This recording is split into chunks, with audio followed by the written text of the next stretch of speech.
nyakubahwa umushikanganje wa mbere aheje kwakira umuhuzabikorwa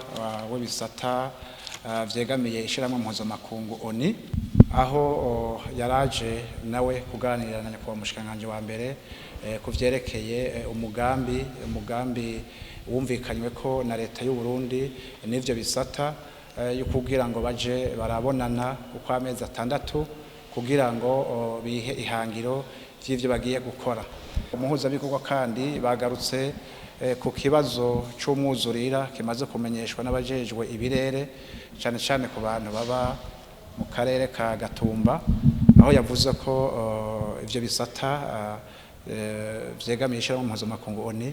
vyiteguye gufasha kugira ngo ko bamaze kumenya ko hashobora kugwa imvura y'umurengera kugira ngo abo bantu baba mu Gatumba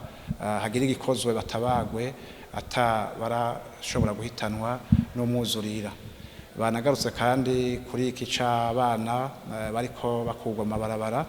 bariko bajanwa mu gigo categuwe mu Cankuzo, aho naho nyene yasavye ko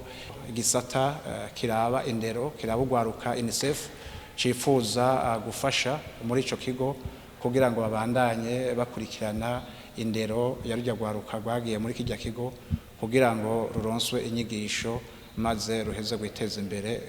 nk'abandi. Muri makere n'ivyo bayaze kwaruko rero gukomeza ubucuti, gukomeza imigenderanire hagati y'u Burundi n'ibisata vyegamisha mu mpuzamakungu ONU, hamwe mbere n'abasanzwe bandi basanzwe bafata mu mugongo igihugu c'u Burundi cyane cyane mu iterambere.